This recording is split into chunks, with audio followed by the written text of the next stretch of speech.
down here below.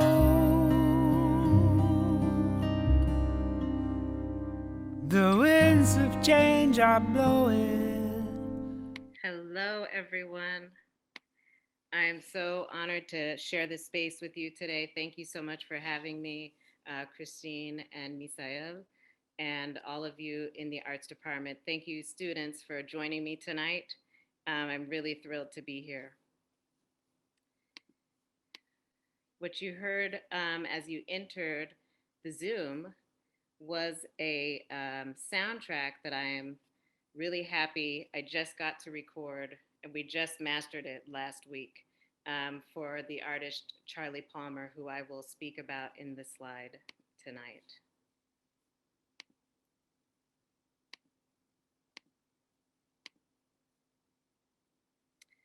So I would also like to give recognition, gratitude, breath, and water for God, my creator, for this moment today, to my parents, Connie and Larry Jesse, who are in Los Angeles, to my ancestors who have been with me in my new home in Atlanta and have been with me always. They are on my mantle tonight, so I honor them. To my church home, the historic Ebenezer Baptist Church, spiritual home of Martin Luther King Sr. and Jr., to the urban bushwomen who have shaped most of my practice. Octavia Rahim, who is my one of my spiritual teachers, my yogi, my yoga instructor. She's been carrying me through rituals over the past 2 years. Also, Karen Schaffman and Imtafidi Imara, who are on our arts faculty. Uzoma Obiora Miller, who is a beautiful new friend in my life who has inspired a lot of this work. I am so grateful to him. And last, to my children, Layla and Matthew, my twins, and Sebastian Taylor, my 5 year old. Um, they are not here tonight. They are with dad. So, but I'm thinking of them and all of these beings and beautiful spirits who have brought me to this day. Thank you. Also, the poetry of Toni Morrison, Alice Walker, Lucille Clifton, and the great mystic who inspired Reverend Martin Luther King Jr., whose name is Howard Thurman. So I am beginning a journey as an artist, and this all started in January. So this new year, this new breath of fresh air that we have, just gave me a huge spark to begin writing about my practice. So, autoethnography is when you use your experiences and your history, all of the parts of who you are, as research to solve a critical problem. And so, I am researching my practice right now and writing profusely every day any new epiphanies that come to me as a transdisciplinary vocalist. I came to learn about transdisciplinarity because I was looking for a more holistic way of describing what I do. Because I work in so many different genres and I love to work outside of the realm of just music, I felt that transdisciplinarity was a way for me to express what I'm really about. So, this is the foreword, the very first paragraph in my autoethnography: Transcending Performance, Black Liberatory Praxis in Vocal Arts. There is no art without the sacred. There is no music without dance, without visuals, without words. As within, so without. As it is in heaven, so shall it be on earth. The soil of my practice is rich.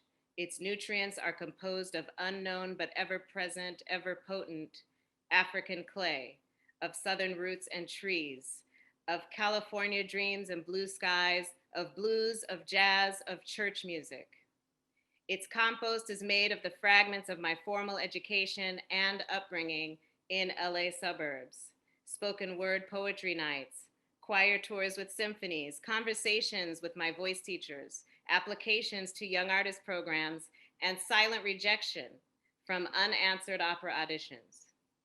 My dirt, my rocks are solid, and I will not abandon any parts of what makes up me: my education, my upbringing, my heritage, my interests, or my purpose, if I am to fully be present as an artist, especially as an artist of the human voice.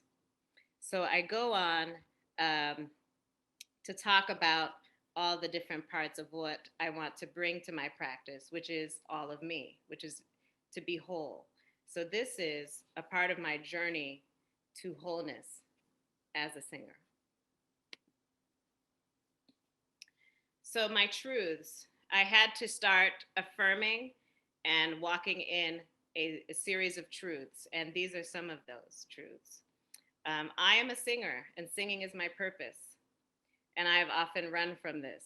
Literally last year, I was not fully present in my purpose as a singer. I wasn't really embodying it. I was kind of like just a general artist, or maybe just an educator, an arts administrator, an equity consultant. I was doing so many different things, and I realized that I was running from who I am and what my purpose is. And so I wanted to come back to purpose in my work. I am Black and of African descent, and singing while Black in America is unique. I cannot and will not run from this. I will not ignore or silence my African origins. So I think it's really important. Sankofa is really important in my work. Sankofa is a West African word which means to go back and get it, or go back and find my roots. It's literally an actual bird whose head is tilting back to the tail. And so it also, in its own way, kind of shows the circle, or the circle, the whole holistic idea of connecting from before and bringing it forward into the now. I am a woman and a mother who is Black in America, and these are unique and precious, distinct gifts of intersectional identity which enrich and inform my practice. And I believe that artists must be whole to create with purpose. And when we're fragmented, we can compromise our gifts and thus compromise our impact. So I have taken it upon myself to act on these truths that I hold, that it is up to me to be the one to act on them. I cannot wait for someone to give me approval. I cannot wait for someone to accept me. I have to state my purpose and walk in my purpose. I have to be an active participant in my artistry. So the purpose behind my research are these 4 points. One of them I've been coming to think about more lately is the high value of the human voice. And if those of you have done any yoga or any studies of the chakra system, we know that the voice comes from the throat chakra, which is the will, the human will, right? And the will is powerful. The will, the tongue, right, is said to have life and death in it, right? Just our language in itself and what we do with language is essential to society. I also think Black singers must be fully connected to the non-material and spirit world. I believe this. And this is also something in my research. So I'm looking into how does spiritual practice play into my role as a singer. And what I have found is when I transcend performance, when I step out of thinking that I'm just singing to perform or to be virtuosic, I see myself then as a healer, a storyteller, and a leader. And that I think is really important for me, to be able to transcend performance as much as I can to operate in my purpose. I believe that Black artists of the diaspora, of the African diaspora, have a unique experience as they are resisting devaluation and oppression while creating. So Sankofa is inevitable, what I talked about earlier, going back to get your roots, going back to know your source, to know who and where you came from, I think is really vital for singers so that we can function as leaders. And my solution in this work is to engage in more learning and embracing of African ritual and spiritual practices and musical systems that awaken these essential codes in my body. So as I do the Sankofa work, I am actually going to be purchasing a kora. And a kora is a beautiful ancient harp from West Africa. And I've made a deposit and I'm getting my kora delivered to me next week. So I'm going to start learning this new musical system. It's not a Western system. It's not solfege. It's not the diatonic system. So in learning this other code language of how music is made and also stepping into my purpose as a healer, I will go on what is called the path of the Jailey. The Jailey are guardians of the culture in Western African traditions. So we see this in a lot of indigenous cultures. There's an elder, and then there's a healer or a medicine person. Well, we also have the Jailey, and the Jailey are the musicians, the storytellers, and the ministers of praise or connections to source and spirit. And they are a family, and they stay in the family. They learn the instruments together, they learn songs together, and then they pass it down to their children, who then learn how to make the same instruments, learn the same songs, and pass it down again.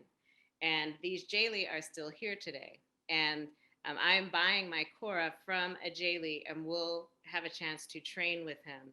So I'm really excited to embark on that work. So when we talk about liberation, I want to just break down a couple of these concepts. First of all, in mapping my personal liberation, I realized that my TEDx talk that I gave in 2018 in Chula Vista was this start to my journey, freedom, and identity. And it was where I started to really question institutions, the institution of genre, the institutions like the academy, the institutions that determine what canon of music all of you get to learn in school. When I was going to school at Cal State Fullerton, I could not major as a music major. I could not study singing jazz while singing opera simultaneously. I had to choose specifically to only do classical music. And so in my TED Talk, I unpack a lot of these institutional barriers that I wanted to really investigate and figure out where are they from. And also, most importantly, how to liberate myself from feeling that I have to stay in those confines. So Black liberation in music is about improv. It's using improv as composition with self-determination. One example is the way in which music resists economic imperialism and commercial exploitation by creating a challenging listening experience. So, for example, there are artists that you may not know about who have made music, most of them in the free jazz world, some of them like Abby Lincoln and Max Roach. They were not necessarily heavy in the commercial sphere. You didn't see them like you do any of the other major popular artists. And some artists, including myself, do not necessarily want to go that direction. We want to challenge the listening experience. And it's a political act when you choose to improvise as a composer. Because what I'm actually doing is creating the score to music and not documenting it. And by not documenting it on paper, I am then holding it within me. That means that you can't really copy it, you can't go rehearse it, you can't attempt to brand it and sell it because it's coming only from me. It's an organic creation. So that is something I'm exploring as a composer as well. And finally, liberatory praxis. Liberatory praxis is about transformation. It's about looking at fuller humanity and also working against dehumanization. And dehumanization, that I talk about a lot in my Songs of Protest class, dehumanization is the centerpiece of why there's so much need for social justice. Um, Making someone less than a man or less than a woman or less than anything, less than who they want to be. Saying that women are less than men because men can own property and owned women was a form of dehumanization. Um, all identities that are fighting for justice today are generally fighting to be considered a full and complete human. And so liberatory praxis is all about bringing that to light, bringing more humanity, more holistic approaches to education. So I have some amazing projects I've been fortunate to be a part of this year. One of them you did get to see possibly with the dance studies department. And so I just wanted to talk to you about this visual artist, Fabian Williams. In the video I made with the dance studies department, you see down below right here, I'm wearing a sweatshirt that says, Atlanta influences everything. And that is a big time, very, very local and beloved branding company that makes these sweatshirts and shirts, and that's all it says. It just says Atlanta influences everything. It's a big hashtag here in Atlanta, and Mayor Keisha Lance Bottoms wore it on CNN when we were in the middle of our really intense election last month. And so I wanted to be sure to wear it also in this video with dance studies. And behind me is a mural, if you can tell, with Ossoff and Warnock and Stacey Abrams in the center. And the muralist who made that is Fabian Williams. Fabian Williams, who is pictured here with the hat. You may have also seen him on the news when Atlanta was holding the Super Bowl, and we had that big situation with the Kaepernick mural that was torn down. And then he went ahead and put 7 murals back up after that tore down. So he got a lot of press, and he is a beloved artist in Atlanta. He paints almost every civil rights leader who passes away. He did John Lewis, as you see here, Congressman John Lewis, Good Trouble and Necessary Trouble. John Lewis's funeral was also in my home church. And it's been amazing being in Atlanta at this time.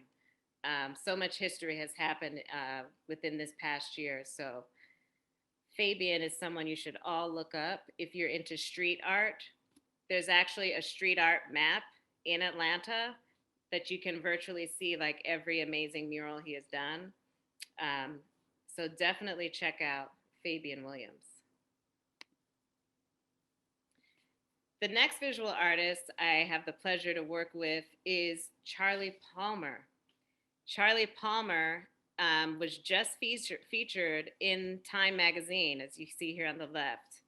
And this cover is the July 2020 cover. So this is not too long ago.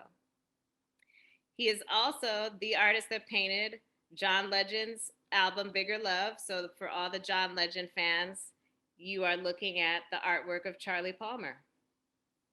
And this painting here is one of the paintings in the exhibit that our soundtrack that you heard earlier is a part of.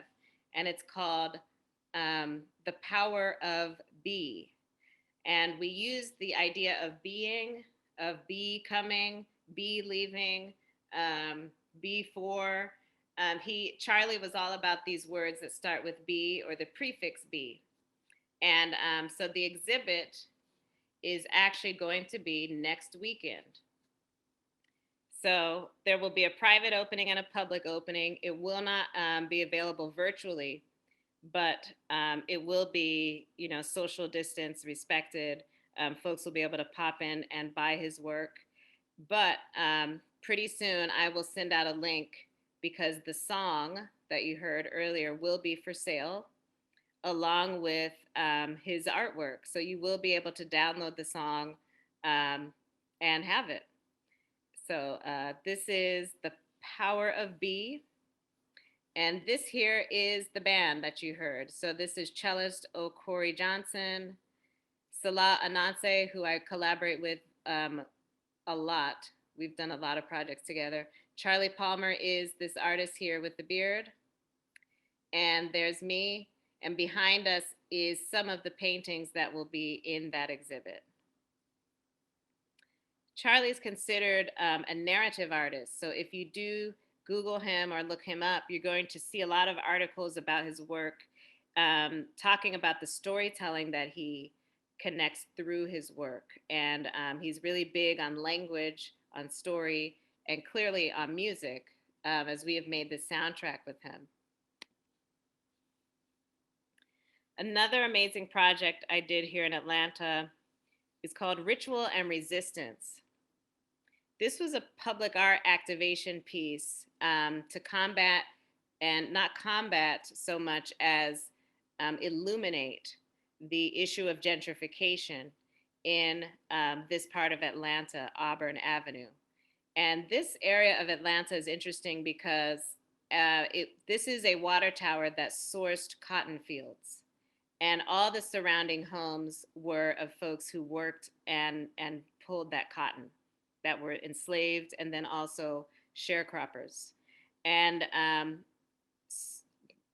then within that area, as history evolved, Martin Luther King Jr.'s church was built just down from this area. So it's literally within walking distance of this area.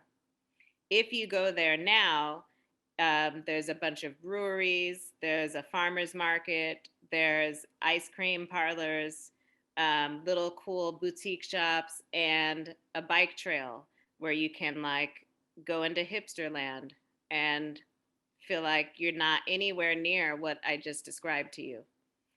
And so what we did in this ritual was address the issue of erasure.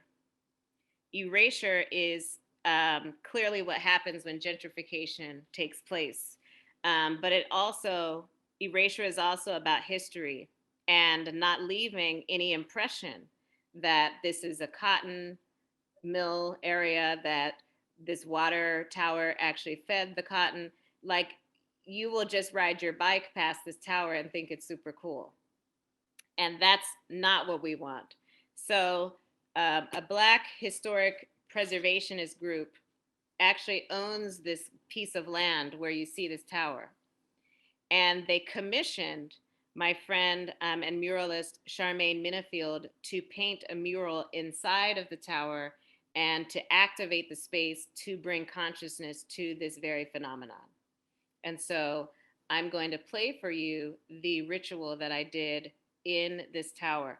This tower is 150 feet tall. You're going to hear a lot of acoustics, and I had a lot of fun in there. I used a loop station to sing through, and so you'll get to see what that experience was like.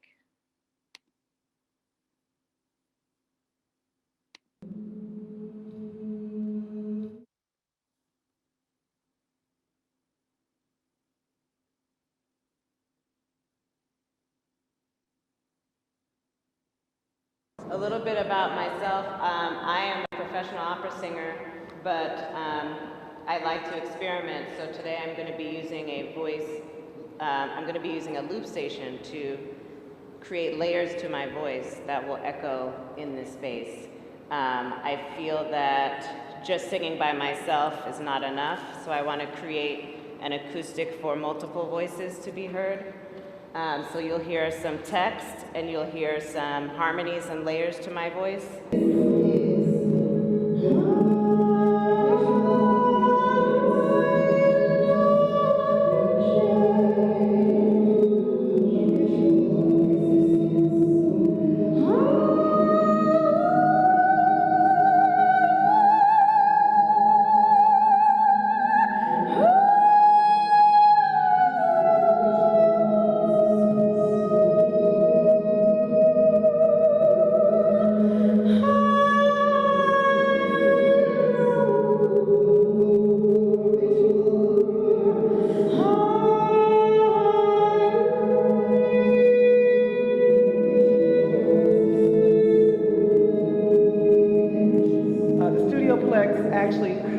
housed the cotton. It stored the cotton in the South. This is the water tower that was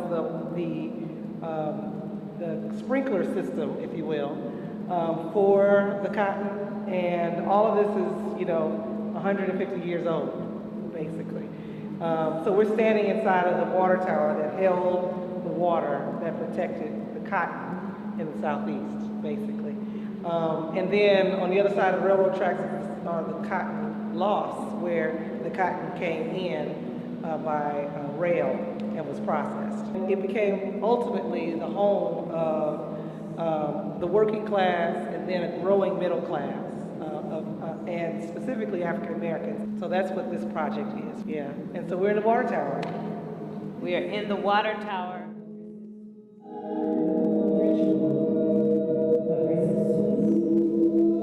This work ties into my investigation in the sacred Black feminine,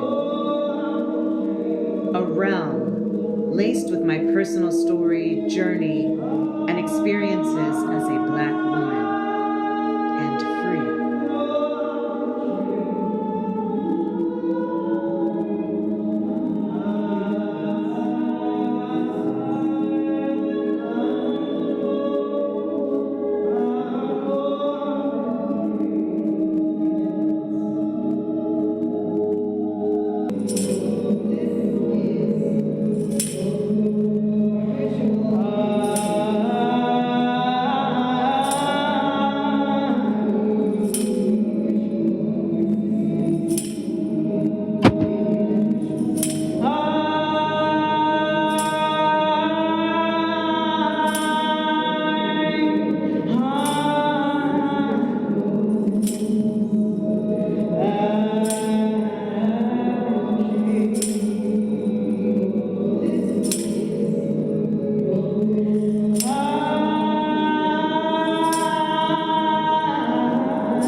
That this work would call me to transcend performance.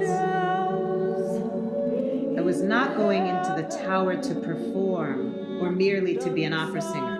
I was going in to commune with our ancestors, to sing their spirits alive on that land, to resist gentrification through an artistic expression of ancestral memory and conjuring.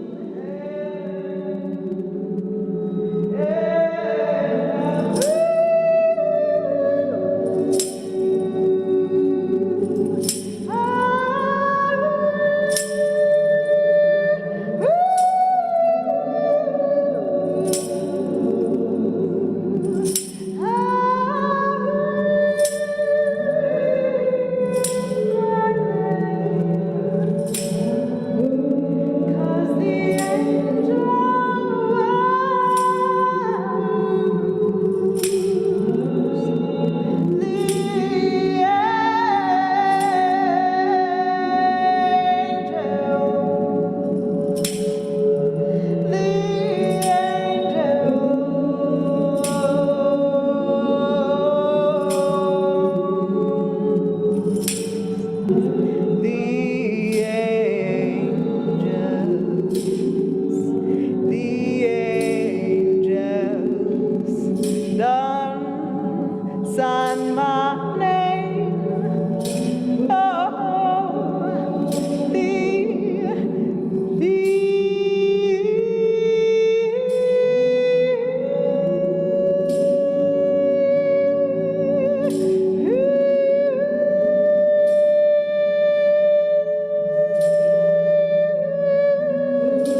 with Mami Wata, Yemoja, enslaved mothers unnamed, and church mothers in white.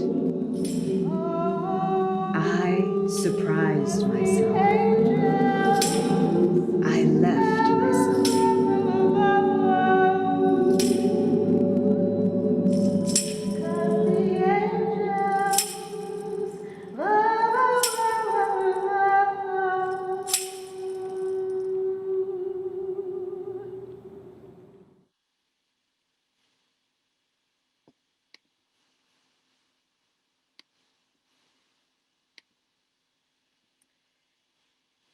Thank you.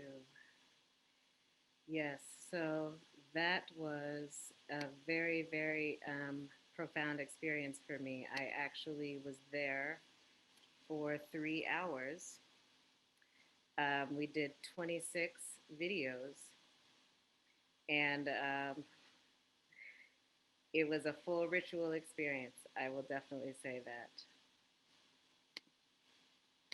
All right.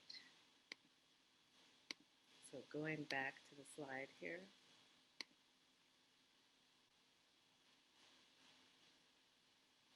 What eventually grew out of that ritual, as I said, is the mural that was then painted inside of that tower.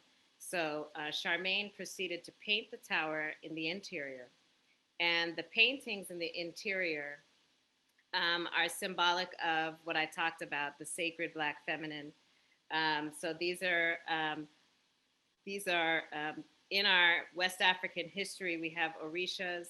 Some of you have learned about these Orishas also in Cuban and Afro-Latino traditions as well, because those those folks who came from Africa enslaved did bring these traditions to the Americas. And so you'll see in the painting a centipede, which represents Mami Wata, which is the goddess of the ocean. You'll also see Black women who were taken from the Spelman archives that are painted holding hands in prayer. So Charmaine created what we know to be a prayer cipher. She did actually bring in some hip hop artists to cipher in the space. And then we also shot this music video, which some of you may have seen already.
So that was another beautiful experience.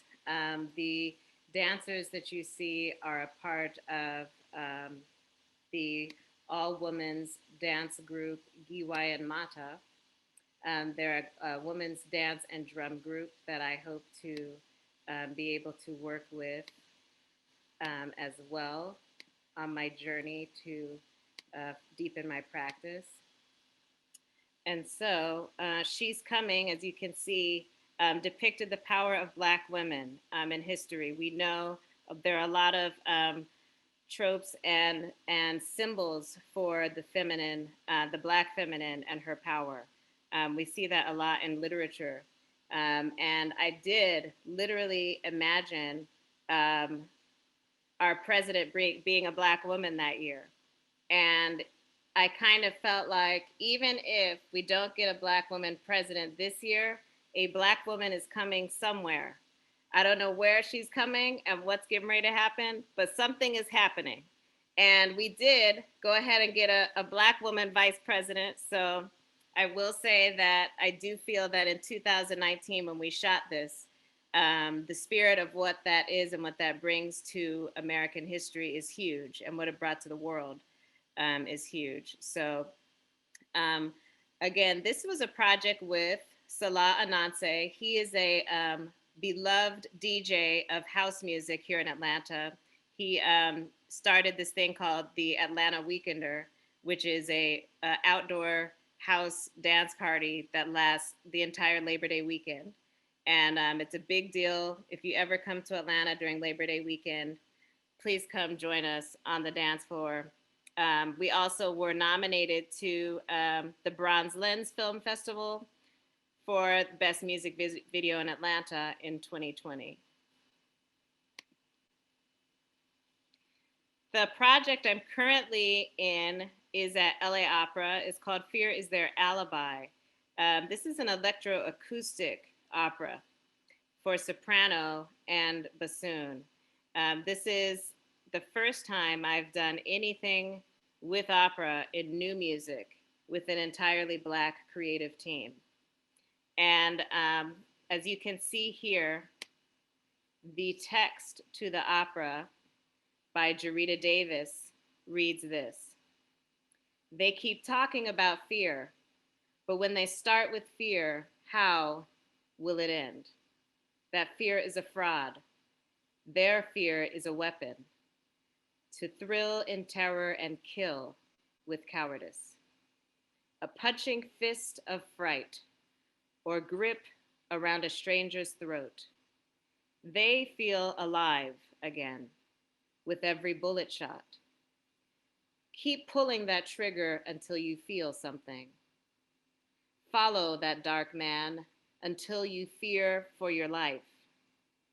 Those wild with anger need a survival strategy.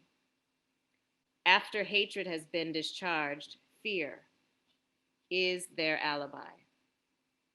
And Jarita says that the poem was inspired by her attending an open mic in a cafe in Cape Cod, where a white law enforcement officer got up to the mic and talked about how he teaches his officers under him to be prepared to say that you're just afraid when you kill a Black man or when you kill a Black person.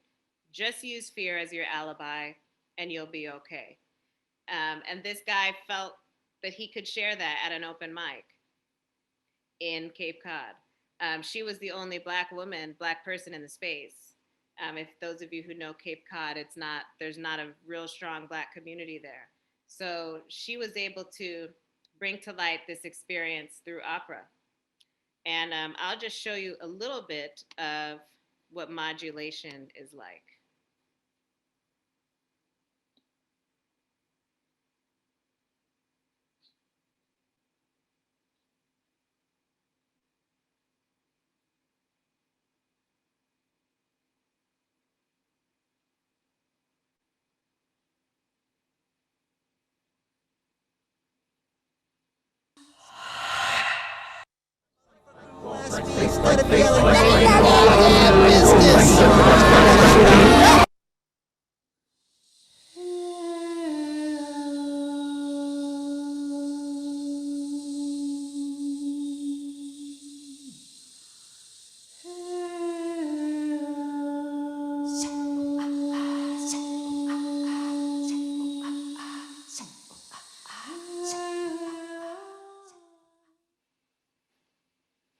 All right. So that, as we as I said on the slide, which I'll get back to in a moment, the opera itself is actually in animation. So you are not going to see my face in this opera. This is actually an electroacoustic experience um, set to animation. So you're going to see the beautiful animation of actually a UCSD colleague. So most of the folks on this project were UCSD folks. Yvette Jackson, the composer, is a good friend of mine, and I met her at UCSD, and we did a opera festival at downtown at what was San Diego Space for Art. They had an opera festival there, and that was the first time we worked together. And Yvette Jackson is now a assistant professor at Harvard University in the music department under critical inquiry and creative practice. So please look into Yvette's work. She is an amazing, talented electroacoustic artist.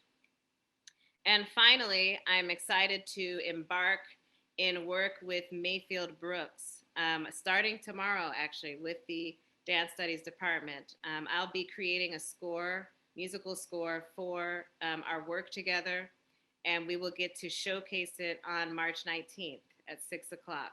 So if you guys are all looking out for that, I hope that you'll be able to come and join us and see what it means to improvise while Black.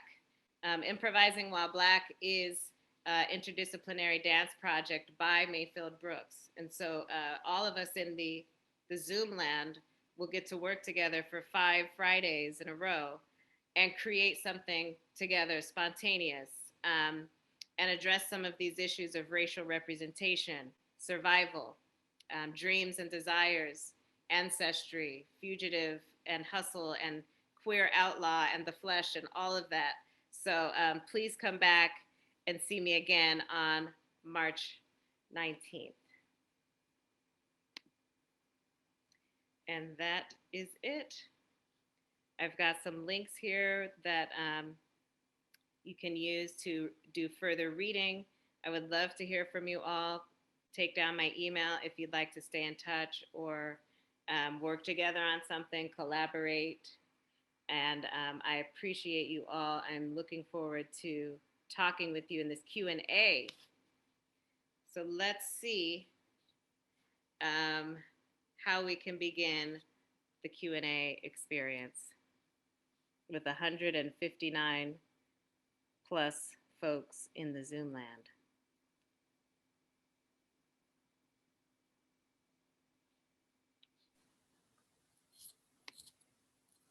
So I think, Malesha, that Misael and I were going to help to facilitate this for you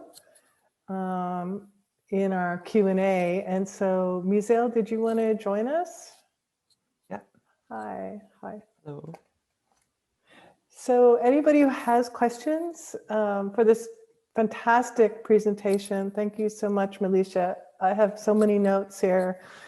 And I just loved everything that you said, and I'm really inspired. So thank you so much for that. Thank you. Yeah, you're welcome. So Misael, do you want to start by going through the Q&A and picking some things out? And then if people have questions, please don't hold back. Please put your even comments, please put them in the Q&A. This is a wonderful time to speak with Malesha. Yeah, so we can start maybe with the question from Moani. Moani wants to know, where did you begin to learn about your ancestral heritage? How did you know where to start? Very good question. Ancestral heritage is deep work. I started, well, first of all, when I was 9 or 12, at some point in my youth, my parents did drive me to the land where my family lived. I got to go to East Texas to see the land of my great grandparents, and I got to see our family graveyard. I got to see the old schoolhouse that my dad went to school in, and I got to see my mother's side, who was not too far away, and I started to research Black settlers in like Texas, East Texas, Little Rock, Arkansas, Pine Bluff area, which is where my parents are. They're not too far away from each other. And so that seed was planted in me in my earlier youth. And I'm actually thinking for my birthday this year of driving to go and see those graveyards and see if we still have any family land. But that was the beginning of my journey, was that I was taken to go see where my family came from. I also did do a lot of fun research on Ancestry.com. Literally when I was pregnant. I had this weird moment when I was pregnant where I just wanted to really dig, and I would stay up at late hours of the night and find all of my ancestors and read their birth and death certificates and figure out all kinds of clues about who lived with who and why and where. So I definitely encourage you, if you're interested in doing ancestry work, to buy Ancestry.com membership and get into it. And finally, the photos that are on my mantle right now, which I almost thought about putting behind me for this, those I had to literally go ask my relatives, give me that old black and white photo of grandma. I'm going to go to Walmart and blow it up. And I blew up. I even actually asked for this for Christmas. I asked my mom to blow up images of my grandparents in their younger years. And I have them all blown up on my wall. And it's really powerful and amazing. And so I encourage you to do that. All of those things. Great. Thank you for sharing that. Some other questions that are coming in. Someone wanted to know if you, Marissa wanted to know if you had faced any obstacles in your path as a classical artist and musician, and if so, how did you overcome them? And we also had a question from Youssef, who wanted to know if you've noticed any differences, if you have kind of confronted obstacles, if those have changed from the beginning of your career to now. Oof. Yes, I will say this. The very first obstacle I experienced was in high school. Not too long ago, actually, in Los Angeles County, in a very educated suburb. We did a production of The Wiz, which some of you may have heard of. The Wiz is the Black version of The Wizard of Oz. And it's made most famous by Michael Jackson and like all these great Black musicians and icons, because they're slipping my mind right now. But Michael Jackson is in there. And it's like a funky, Black, very Black version of The Wizard of Oz. Our high school did The Wiz. And everyone Black in the class auditioned for all the parts. We thought that I was going to be Dorothy. My friend Gary was going to be the lion. We were going to get these parts because this is a Black play. Guess what happened? This is in 1998, 1997. All of the Black students who made it to the callbacks were made to be cast as monkeys, literally the monkeys, right? Like we fly in leather jackets with glasses, and that's our role. All the leads were white. And that moment was critical in my career. Going through that, dealing with it, putting on the black leather jacket and the glasses and saying, I'm just going to play a monkey in this role. Like, I'm just going to be a monkey. I was the runner-up for Dorothy, but now I've been reduced to a monkey. Like, I had to deal with that in high school in California. I could go on and on, but that's one of the many times that I had to swallow and just show up anyway. I mean, opera calls to that. Opera, you get a wig. You may get a blonde wig. You may get makeup that does not your skin tone. You're depicting characters that you know uplift white supremacy. And you show up anyway. You sing anyway. And so what I've come to now in my older years is to realize that I don't need to put myself in these positions anymore. I don't need to suck it up. I don't need to play the monkey in a show. I need to step away from that. I need to take care of myself and center my self-care so that I can operate as a full functioning, healthy artist. So yes, I have been through a lot of adversity. How I handled it was through a lot of healing, a lot of accepting that these things did happen to me and grieving them, and moving from grief into healing, and from healing into self-care, and then now finally here where I am today, writing about being a liberatory artist. So I appreciate that question. Thank you. Yeah, so we have many more coming in, so we might not be able to get to all of them, but some folks wanted to know a little bit more about the project in the water tower. There was a question that came in from Sherry as to why the mural was just on the inside. And also we had Isabel, who wanted to know how you felt when you were singing, and maybe that speaks to a sense of your, yeah, like your emotional state as you're performing. Yes. Why the inside? I don't know. That is a really great question and very profound question.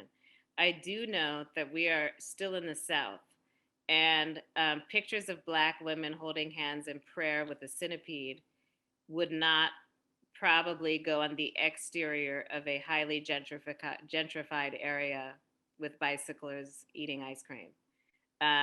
So yes, that question is also a statement of how we use art to claim that we're resisting, but in the process of attempting to resist, we are also submitting in a way. We're accepting it. It's like, well, the area is gentrified. This is what we're going to do. We're going to make art. And that we're settling for that. I mean, we probably could have protested that the mural be outside. We could have protested that the area show more history, that we make a museum in the area. There's all kinds of ways that we could have probably progressed and done something more with that project. But yeah, that's a good question, and I appreciate it. The other question, how did I feel singing in there? A lot like what was on the video. I left my body. I literally was not in my physical normal self. I transcended the material world. And that's something that I feel is valuable to the practice of ritual. And ritual singing is something that I enjoy because I get to channel. I get to go into a spiritual space that I learned about as a child, really growing up in the church. Being able to connect to God directly, or your source directly, from within, is something that I encourage all of you to try to do. It's a beautiful experience, but it is literally leaving the material body and transcending and letting go and connecting to source. That's what it feels like. There's maybe a follow-up question or one that's connected to that. So Christopher asks or says, hello, Malesha. Thank you so much for a wonderful presentation. You mentioned that the voice was a high value instrument and that the throat chakra helps give your voice more power. I was wondering if your connection with yoga and understanding of these chakras help you become more in tune with your vocals and how you sing. Thank you. Absolutely. Yes, I also do this really amazing practice called Yoga Nidra, which I would encourage you all to look up. There are lots of different types of yoga, and Yoga Nidra is being in a state of half sleep, which is similar to what I was talking about, where you leave the body a little bit. And so you go into this kind of beta state where you're not fully asleep, but you're partially awake. And you say an affirmation or a mantra hitting 61 points on the body.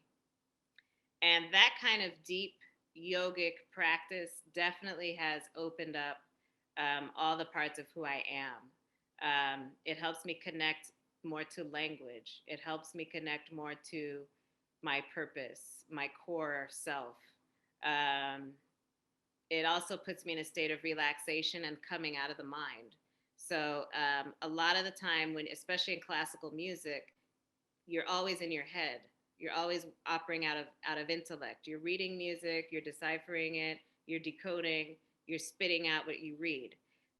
When I sing in the ritual practice or like in yoga spaces, I'm totally abandoning the idea of trying to sing with any kind of metronomic awareness, any kind of, sheet music, rehearsal. We don't rehearse the music. I improvise when I sing for yoga. And I tap into the spirits of those who I'm singing to. So yes, it is yoga is major. Yoga is major in my practice. So thank you for that question. We also had a question from Jacqueline about what inspires you to use art as a tool for activism. And I think we had a question also in the Q&A from Kristen, who wanted to know if there's maybe a relationship there in terms of how you understand your practice in relation to public art or muralism. Absolutely. Activism is something that I feel is a part of being Black. I like I said, being a Black woman in America means that I'm resisting oppression as a regular, every day that I wake up, I am making a choice to resist being oppressed, whether it's systemic racism, whether it's sexism, whether it's how others, fair pay, equity. There's something every day. There's politics in art all the time, especially when you're a Black person. There's no way to escape it. Even how I get paid and do my taxes is political. So politics and activism go into being a Black woman, period. And on top of it, to make the art that comes from me, from my identity, must then have some kind of activist purpose if I'm going to fully be present in the work. So when I sing, for example, on stage in French, some opera by Gounod, that is a political act. If I show up with an afro and sing French music that was not written for me. If you all don't know, classical music was not written to include Black people at all. So it is political for a Black person to sing classical music in general. So there is no escaping politics with art. You can actually Google. There are some organizations that literally are built around the politics of art, and art is political. So I would definitely have you look into some research on why art is always political. There's one here from Minnie, and Minnie says, I recently discovered Yamaya, the mermaid who accompanied enslaved Black ancestors across the sea. Mm-hmm. And I was so moved that one of our divine spirits came to protect us. Can you talk more about the Sankofa concept and a few things you connect to it from your personal journey? Yes. Yemanja is also connected to the mother of all mothers. So you'll see some connections to her and Guadalupe or Mary Magdalene. You'll see connections to Madonna with her. You'll see that she, being the goddess of the ocean, carried the slave ships through the Middle Passage. We do feel that it was her presence that brought us through slavery.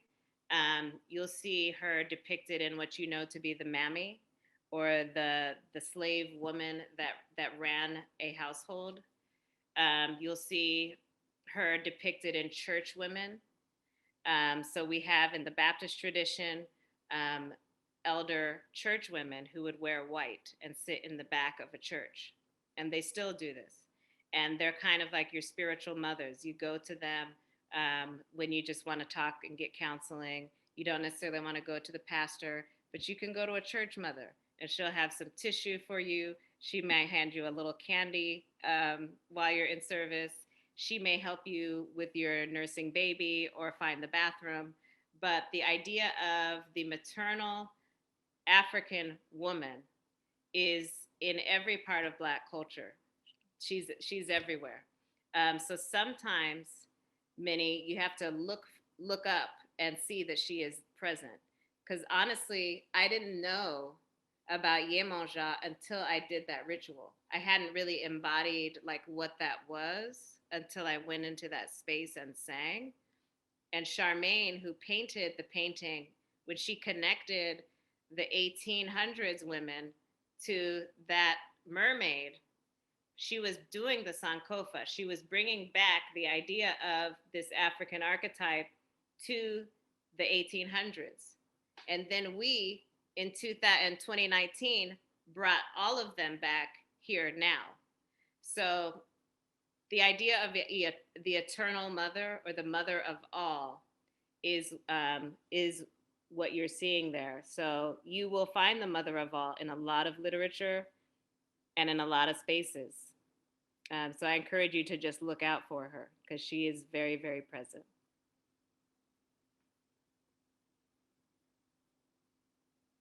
Great. And we have another question here about advice that you might give folks who are starting out, young POC artists. Summer wants to know, based off of the many ways society is molded to try and conform you into a box, what is some of the biggest advice you'd share to young POC artists trying to break outside that mold? Yes. Being brave. You must be brave. This entire presentation was brave for me. This took a lot of work. You don't understand how many hours I spent putting this together. Okay, days and days. And it takes bravery for me to say, I'm going to write about myself, and I'm going to call it autoethnography, and I'm going to call it liberatory praxis, and I'm going to Google what that means, and I'm going to write myself into history. That takes courage. So I encourage you, artists who are wondering what genres or what brands or what schools to go to or what places to help you define your practice. First, start with yourself. Go do some self work. Okay, yoga did that for me. Reading and journaling will do that for you. Look up artists that inspire you. Google them. Read about their journey. Learn about what they read. For example, my pastor, who is Senator Warnock, he preaches and quotes Howard Thurman every sermon. And I was like, man, this Howard Thurman is amazing. What is up with this guy? I keep hearing this quote.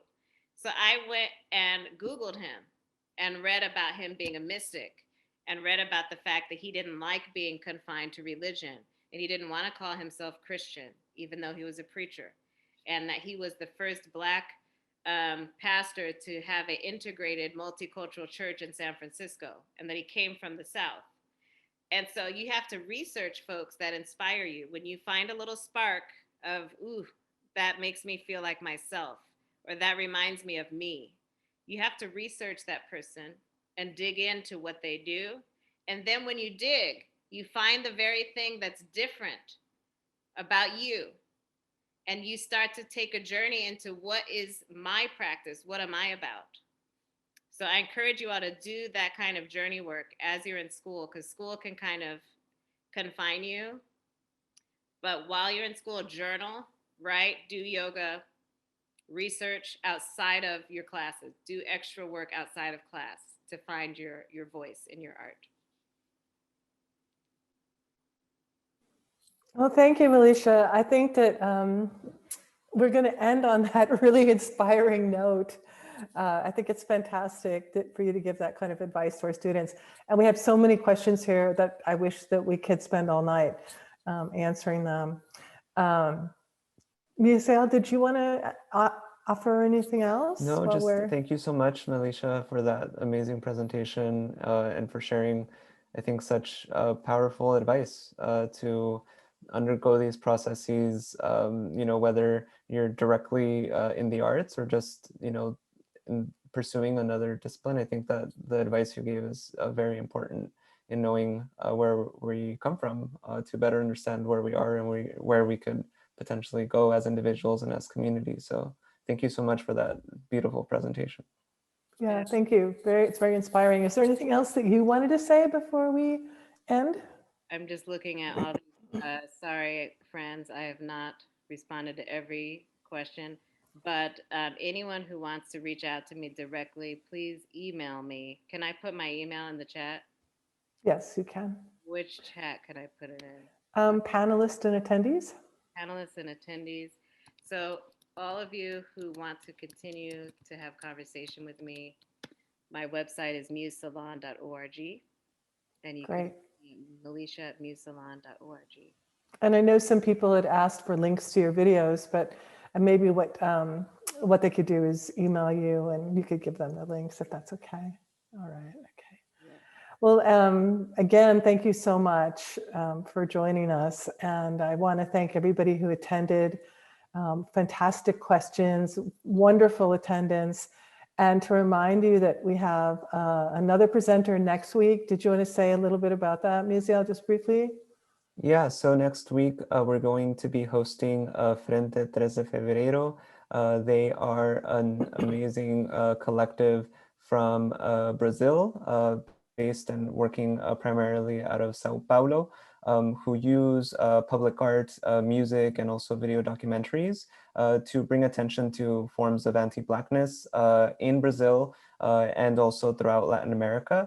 And they will be speaking to us about their work. And I think it's going to be a great way of taking the types of themes and ideas that Malesha introduced within a kind of national context here, and taking them to a broader like American context, thinking outside of the United States. So it should be an exciting progression, and I think a lot of resonance with the work that Malesha shared. So yeah, I hope you all make it back for that.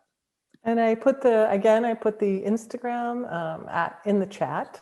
So if you follow that Instagram, which would be great for you to do that, then you can find that same Zoom invite to be invited to the webinar so that you can register and join us again next week. Okay, thank you so much, Malesha. It was really wonderful, and I look forward to future opportunities to do things with you and see what else you do and what you're going to do with Mayfield Brooks as well. Okay. Awesome. Thank you all. Thank you, and enjoy the rest of your night. I hope to see you all again somewhere. Thank you. Thank right, you thank so you, much. everyone. Thank you.